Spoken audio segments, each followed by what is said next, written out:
Welcome to Neuroviax Academy, where we explore topics vital to well-being and development.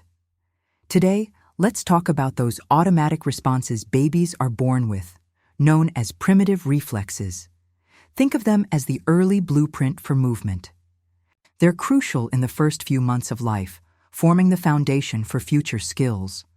But what happens when they don't fade away as expected? This is where occupational therapy steps in. OT professionals are skilled at recognizing challenges linked to these retained reflexes. They work to help children integrate these early patterns, step by step, unlocking their motor potential and making daily tasks easier, whether it's improving coordination or helping a child write. Let's understand primitive reflexes better. Originating in the brainstem, they are automatic and essential for a baby's first movements, especially for feeding and survival. Normally, as babies mature, the brain's higher centers suppress these reflexes, allowing voluntary control to develop. But for some children, this doesn't fully happen.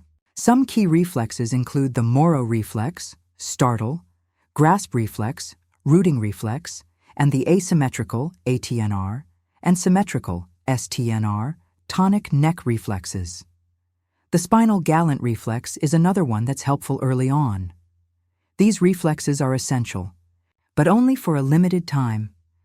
For a child to reach important developmental milestones, these early reflexes must integrate or disappear. This fading allows more advanced motor patterns to emerge.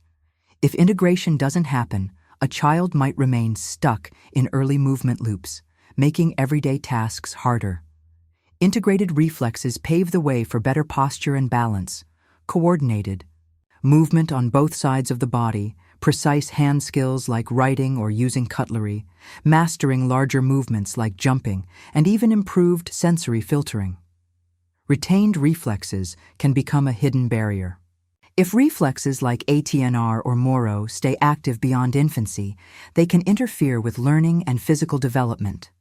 Signs of retained reflexes can show up as awkward or delayed gross motor skills, poor handwriting, difficulty crossing the midline, like when writing across a page, trouble staying seated or focused, and unusual sensory reactions.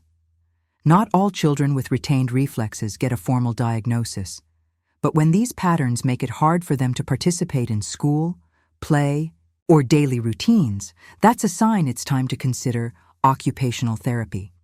How does OT help? Occupational therapists are trained to spot these patterns. Through evaluations, they look at posture, movement, muscle tone, and how a child interacts with their environment. Assessment involves watching a child during play and tasks, gentle. Tests to check reflex responses, evaluating sensory reactions. Do they flinch, withdraw, or seek input? And testing strength and coordination. The intervention is always personalized. Plans use evidence-based techniques, which may include specific movement routines to promote reflex fading, sensory work to help the nervous system regulate, balance, and core strengthening for stability, parent coaching for consistency at home, and simple environment adjustments. Real-life examples show the impact. A 7-year-old struggled with writing, clumsy grip, switching hands. Assessment showed retained ATNR. After targeted OT, he gained confidence writing a full sentence without switching hands. A preschooler sensitive to everything, lights, textures, sounds causing meltdowns. OT revealed signs of a retained Moro reflex. Through calming input and reflex targeting activities, the child gradually became more tolerant and could enjoy interacting with peers. What does the research say? Occupational therapy for reflex integration isn't just based on experience, it's evidence-based. Studies point to improvements in postural control, handwriting, attention span, and emotional regulation. Research continues, and the trends are promising. The progress seen in real children speaks volumes. Primitive reflexes are truly building blocks. Understanding them helps us support development. In conclusion, retained primitive reflexes might be hard for the untrained eye to spot, but their impact is clear.